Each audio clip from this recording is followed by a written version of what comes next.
Hello everyone, it's Leslie Schreiner, and I have a dilemma. And I'm going to go through my thought process with you, help me solve it. So I have this pretty girl here, and her coat is getting pretty shaggy, and I entered her in a show in like 2 weeks. It's already pretty shaggy.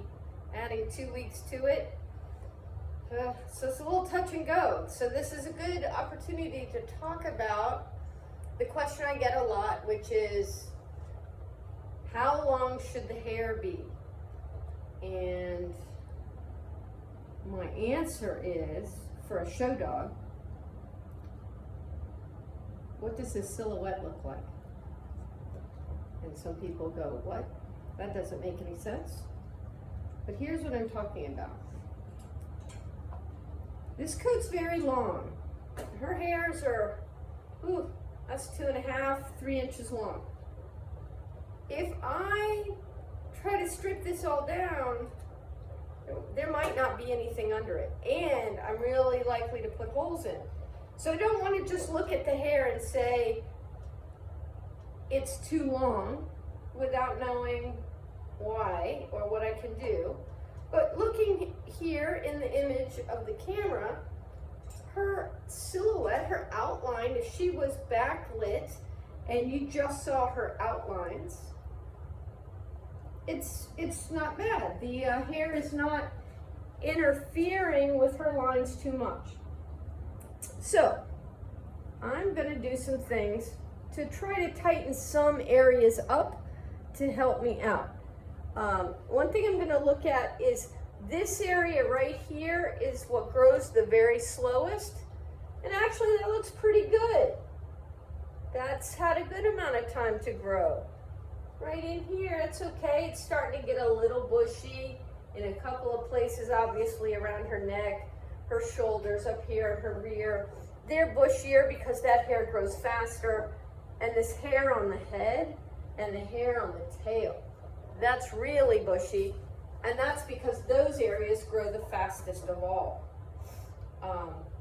The hair in different parts of the body does grow at a different rate, so if you strip everything down, it doesn't come in at the same time.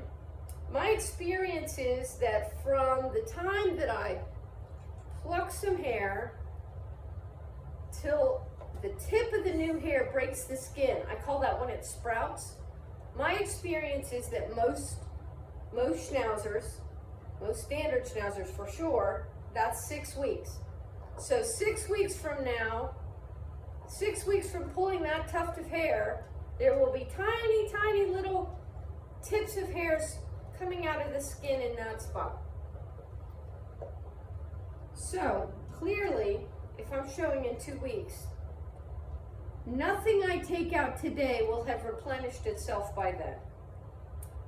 So that means I have to be careful not to put a hole in it. I have to be careful of thinking about the future. Another thing to look at for me is, when do I want to show her again? Well, I was kind of thinking about showing her again, frankly, in about a month. But I won't know until I get farther through this process if that's possible. So the main work I'm going to do here at first is I'm going to do a little light raking through this coat to bring some of the volume down. The raking allows me to uniformly pull some hair all over the dog without possibly putting a hole in by focusing too much in one place. I'm going to see how it lays everything down. I might be able to get some undercoat out. And then I'll start picking at some really obvious areas like this bushy tail and this, frankly, not light head. So, for raking, I'm going to use this Andis undercoat rake. I will say it over and over again. It's a great tool, and it needs to be dull. So, if you have a new one, or you're just not sure if you've dulled it enough, I literally take a new one of these and go dig in the dirt with it. No joke, dig in the dirt. And then I keep it in the dishwasher for a couple of weeks. because the hot water makes the edges dull. It's exactly why we don't put a knife in the dishwasher. Or at least I was always told, don't do that. So, I'm also not going to brush or comb this coat out first. I'm gonna let it be the way it lays. And I'm gonna start this raking process. Let's see, I have two choices. I could start at the neck and kind of rake into the shoulders, or I could start at the rear. Looks like the front overall needs a lot more work. The rear, I might be able to get away with just pulling some tufts. So I'm gonna feel where that, here's kind of the low point in her spine, and there's a kind of a rise right here. So I'm gonna start lightly raking behind that. I'm not trying to be fast. I'm not trying to make speed. I'm really trying to be methodical and pull just a little bit of hair, get an idea of how much undercoat might be under there. I'm not getting too much right now, but the coat may be a little, the jacket may be a little long for me to get to it. I start with the top line, because that's the most important part of the silhouette, the top line. So again, imagine if the dog's backlit. That's kind of the picture that first goes in the judge's eye, silhouette. Starting to build up some hair in my rake. So here's a trick. The rake with hair in it is better at pulling hair out of it.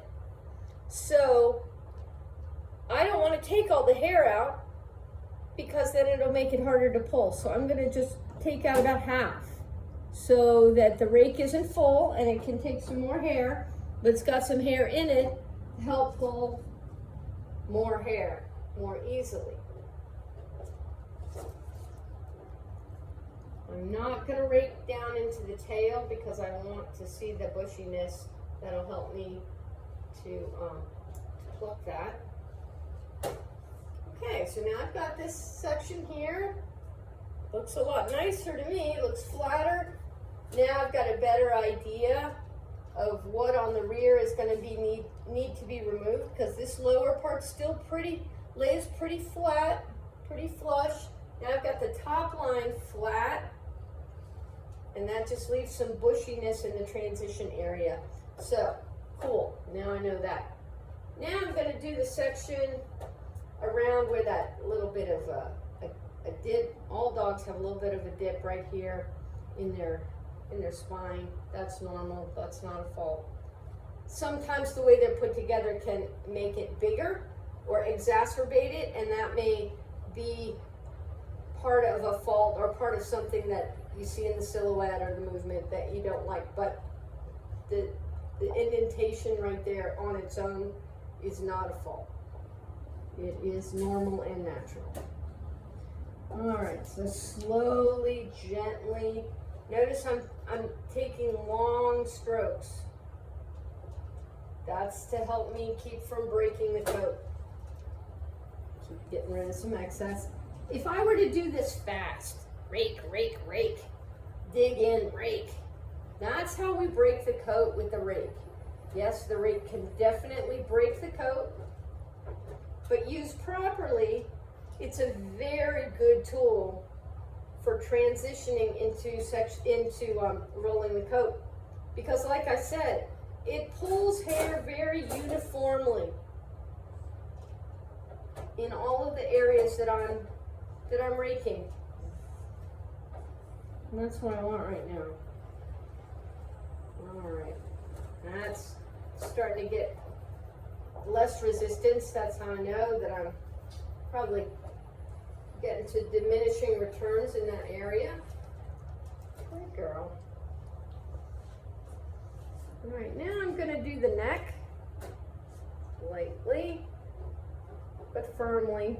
When I say lightly, it's more about the pressure I'm using. If I just skim across the top and barely dig in, I won't get any hair. So I do need to put a little pressure so it gets in there. But again, I'm going slow. Easy, easy. Going slow. If they want to struggle, if they're struggling with you, a lot of the time it means that you're going faster than they're comfortable with, or you're pulling harder than they're comfortable with. It could also mean that they're young and fidgety, which is mostly the case with this dog. But you give them the benefit of the doubt. If they're being too fussy, try slowing down. Try pulling less hard. Try treating this as less something that you have to get done, you have to get through to move on to something else. Spend a little more time doing it for its own sake. You'll find that you bond with the dog better. The dog learns to be calmer because we're present. If I'm just thinking about getting this job done, I'm not present, I'm in the future. And the dog starts to feel like we're treating it as an inanimate object. And who wants that, right? We don't want it. The dogs don't want it. Now I'm going to be really careful in this area where the neck transitions into the shoulder. I'm going to want to mostly hand pick that later because it's so important, such an important part of the top line. But I am going to go ahead and get a little bit before that. Okay, good. Making good headway. I'm happy with the results. I'm happy that there's getting to be some good hair here. Now I said don't go right across, or be careful when you do this part of the top line where the neck transitions into the shoulder and into the back. But one thing you can do is, instead of raking right across the top of the back, you can rake on the sides of the shoulders and get most of that area without having to go dig down right into it. That's what I'm doing here.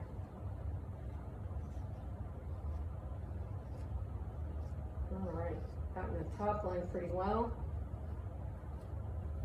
I'll have to keep revisiting this area over the next 2 weeks, little by little, because I don't want to put a hole in it, because that's definitely going to be uncompetitive. Now, since this is really bushy right here, I know that I can finger pluck this a little bit. So I'm going to go ahead and do that and try to get a little bit closer to the top line slope that I want here. I'm being super random. I am looking down and I am looking at some of the longest hairs. I'm grabbing maybe 10 at a time, if even that. And no, thank you. I pull and then I kind of look. And then I randomly go somewhere else, pull a little, take a look. Don't want to be putting a hole in. That's Rosie getting in the background there, getting ready to have a bark, it sounds like. Okay, I don't want to go too deep here, but you can see I've smoothed this out pretty good.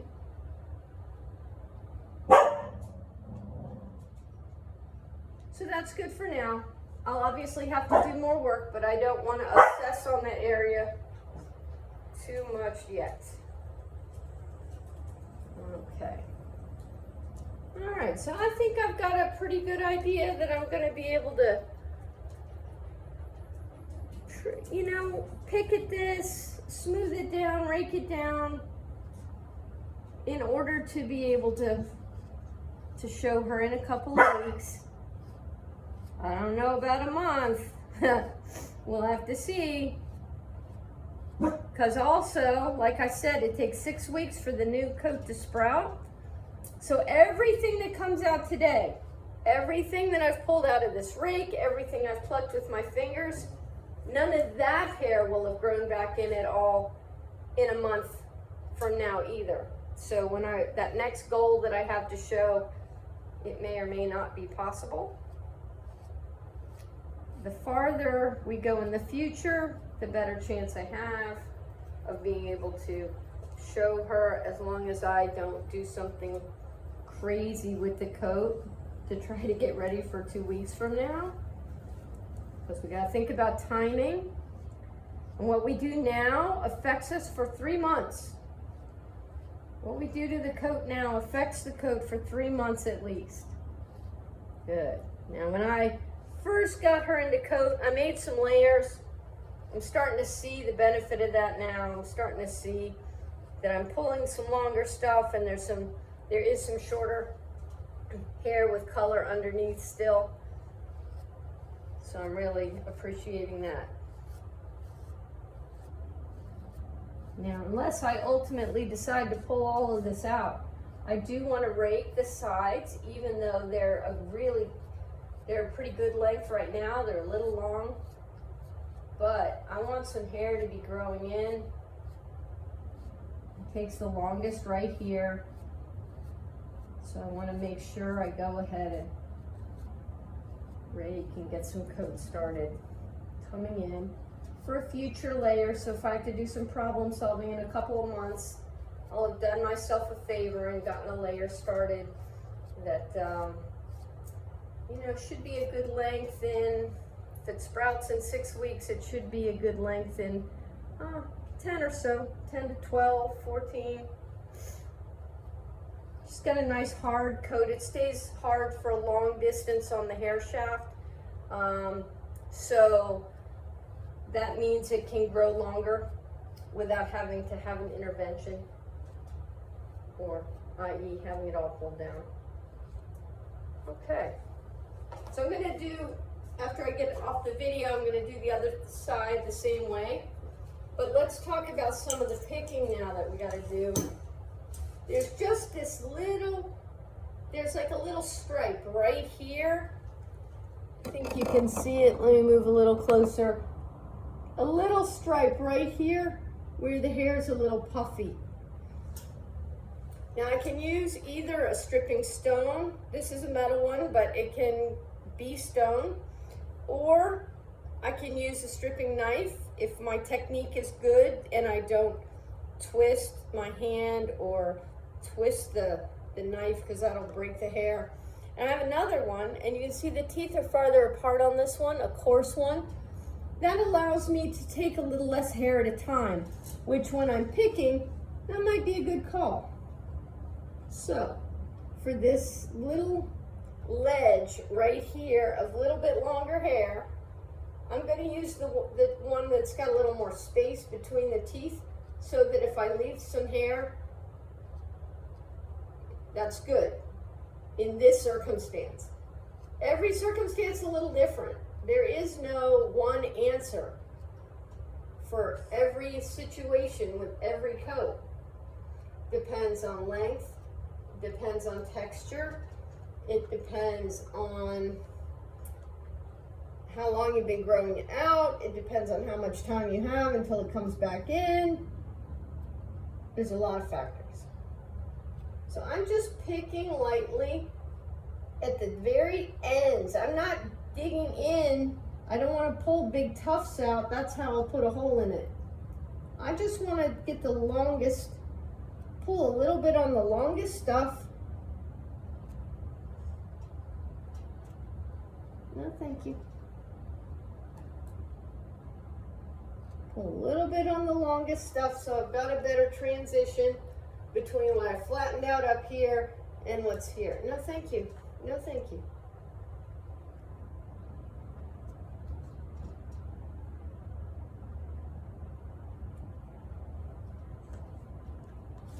Now, if I start feeling like I'm putting some holes in here, I might go back to raking this part again.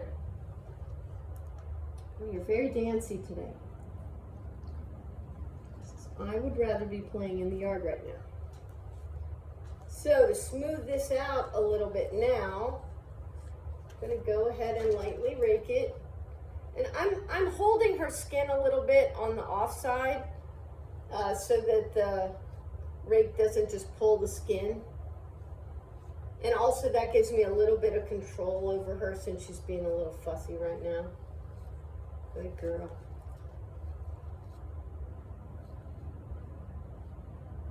Just gentle strokes with the rake. All right, now I'm going to look. And most of that little strip, that little puffy bit is gone. I see a couple of little places I can pull just a little more. So now I'm going to look at the tail and the tail set. The tail is huge, very bushy. I'm going to have to take a lot of the tail hair. So I'm going to use my stone for that. And nice thing about a hydraulic table is I can raise it to the height I want. Sometimes if the dog wants to sit a lot, I sit on the table, put my leg underneath them, so that when I'm working on the tail, I don't have to hold them up by the tail if they try to sit. I'm just not going to be able to sit because my leg's in the way. Of course, then I have to go through a little bit of a socialization process to get them to not try to climb over my leg. Good girl. Good girl. I've had many of you comment on how patient the dogs are, how well behaved they are. A lot of it is because I just stop and do problem solving when I need to, when they're getting too fussy. And over the years, I've just found a number of ways to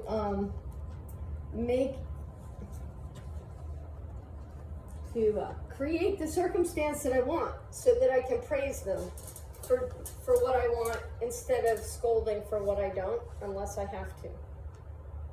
Now, she is really giving me a run for my money right now. So now I've got her tail in my hand, and since she's being cooperative but kind of borderline, I'm just taking tiny bits of hair out at a time. Wait. Good wait. She gets fussy. I'm going to slow down. I'm not going to get fussy with her. That's how they change the subject. They can get us upset, get us frustrated, and guess what? We're not pulling the hair. We're not getting what we want to get done. And they are actually kind of winning that interaction.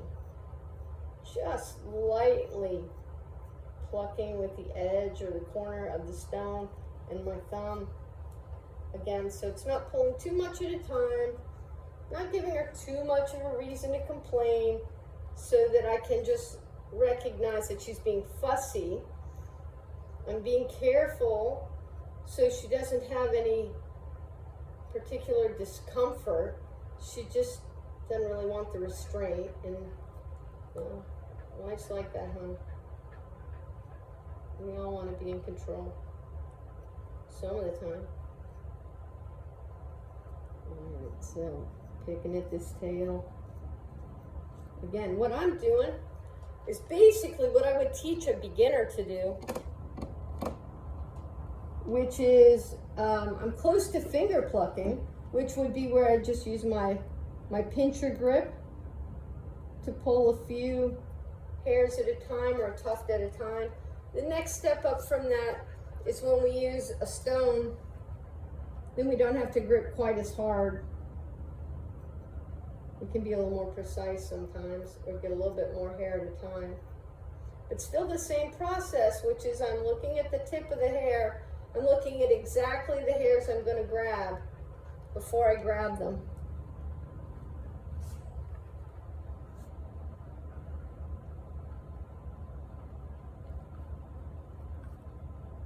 Just laying that tail into the palm of my hand, letting her dance a little bit, as long as it doesn't interfere too much.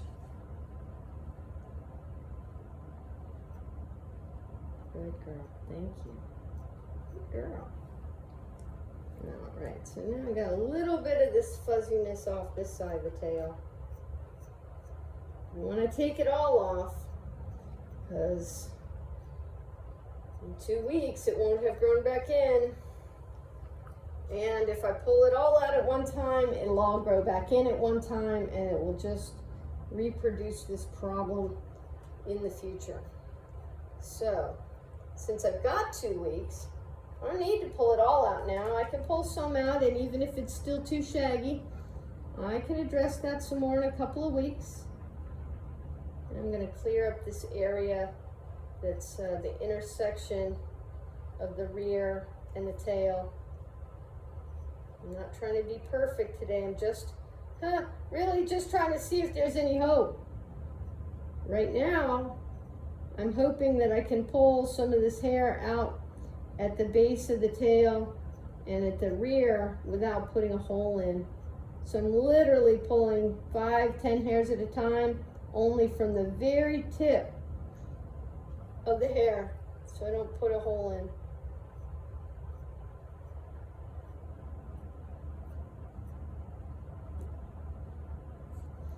I may need to get somebody to help me stabilize her, put their hand under her belly so I can use both hands to do the stripping, to hold the tail where I want it so I can really see what I'm doing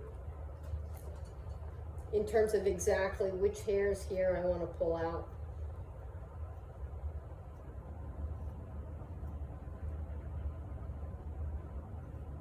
What I'm trying to do here is, not change the look too much, just have there be less of it.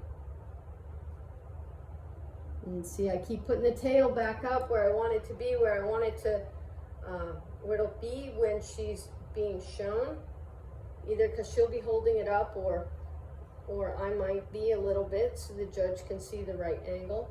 But that's the only way I can see what hairs are going to need to be pulled. The tail's down. I could strip all this hair, but it won't tell me anything about what it'll look like when the tail's back up. And I might have stripped a hole into somewhere, or stripped a fault into the dog that's not actually there. Okay, that's better. It's pretty good for now, since, like I said, we're just problem solving a little bit, checking the parameters of what we have to work with. It's just a slow and steady process. Now I'm starting to get a little undercoat, because the hips here, that's a place where there's a lot of undercoat often, especially right now in the summer.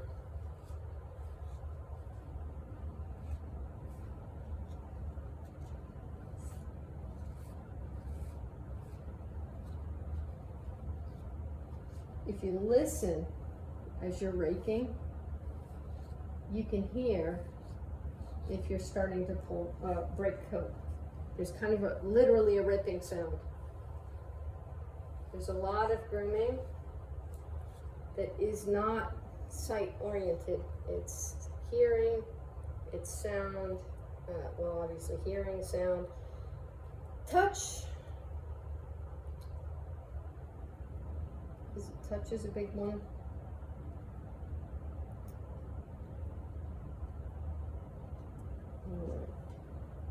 There, now I got a little bit more. I've almost got the rear. Again, what am I going for? I'm going for the silhouette. So which hair needs to be shorter? The hair that's interfering with the silhouette that I want. If you're not sure what the silhouette you're supposed to be working for is, that's when it's good to look back at a source book, or even start collecting pictures from advertisements in some of the dog magazines of the really well groomed dogs. And so you can kind of start to see what you're aiming for. If you could take all of those handsome dogs and bitches and like make a composite in your mind of what they all look like, or what your ideal of that looks like, then that's what you're grooming to. Okay, obviously I'm going to do a little more work there, but I'm pretty happy with how that is turning out. Now then, this head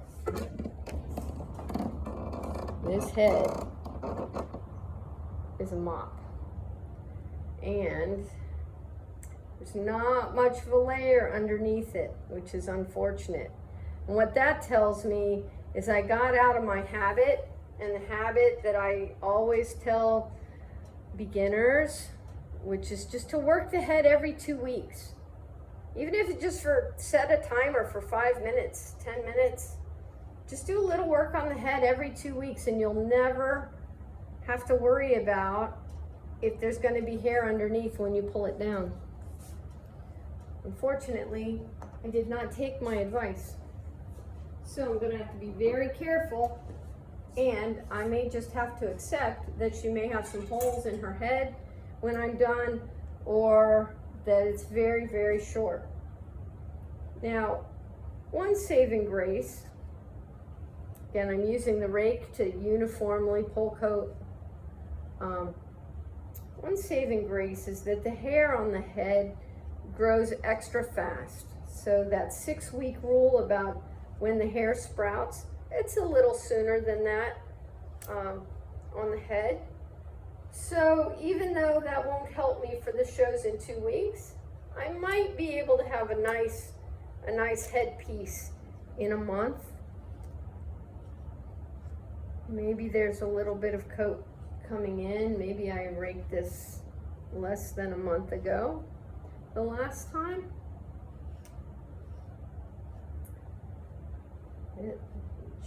Figuring out what I'm going to do on the head is going to be my toughest choice before we show, because there's not much under there.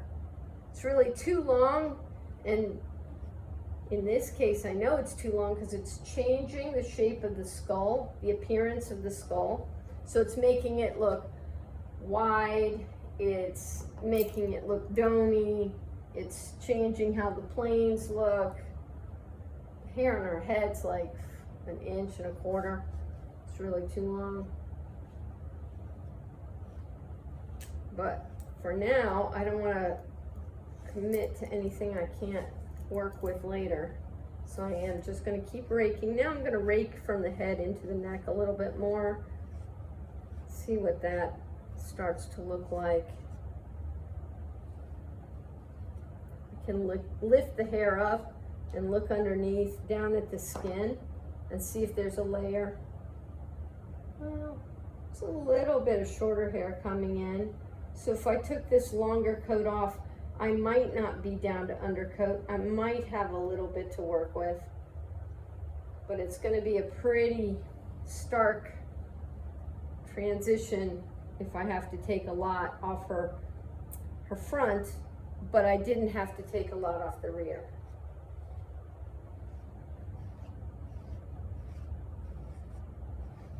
By this point, some of you are probably wondering, well, if it's this challenging to get this dog in coat for 2 weeks from now, then why bother?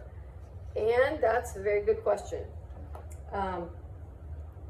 But I'm going to a show with a friend, and I don't know, because it's not the biggest show.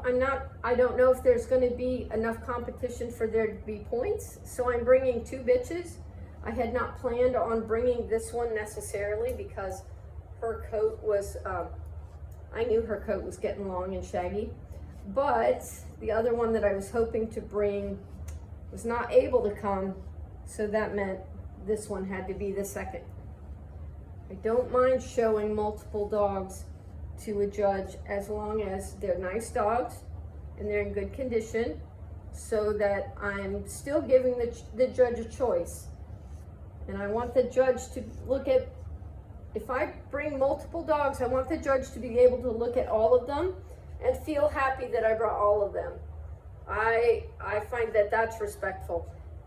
If I have to bring dogs that are wildly out of coat, or God forbid, in a clippered coat, in order to make points for another dog I'm trying to show, and I don't give the judge any choice, And by that I mean, I bring one dog that's good enough to get points, and then the others are all non-competitive for one reason or another. That's what I find disrespectful. So I always want to bring, if I'm bringing multiples, I do want the judge to be glad to have had the opportunity to put their hands on all the dogs I brought, and not just give them no choice but to be complicit in a scheme to put points on one particular dog. All right. Little more raking, little pulling in the right places.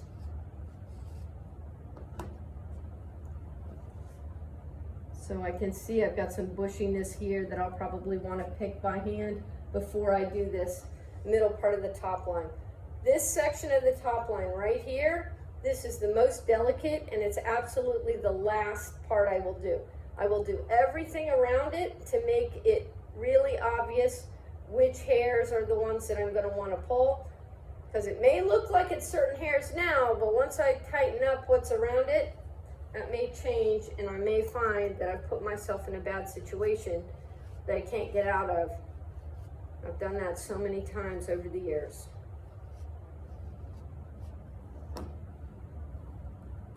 Okay, so we still got a long way to go, but I feel a lot more confident about being able to put this dog in good condition, something I won't be embarrassed to show the judge. But as you can see, again, going back to that early question, how long should the hair be? The hair should be the length that shows your dog to good advantage. And that's it. That's going to be different for every dog, in every season, in every situation. So there is no absolutes. Don't look for absolutes on that. Just start really getting an eye for how you like to see your dog, and what's correct, and what do you see other people who are showing competitively, what do you see them doing? What length do they have in different areas? Maybe you find that it's really long in one place, but it's really short somewhere else. And if you're not sure why somebody has such different lengths in different areas of the body, ask them. You might find some good information out. All right. If you have any questions about what I've done so far, go ahead and leave it in the, drop it in the comments, and I'll circle back around and answer some questions. And I'll probably have her on the table again over the next week or so, because I have a lot of meticulous work to do in order for her to be at the show like I want her to be. All right. Thanks, everybody. Thanks, Kismet. Good girl.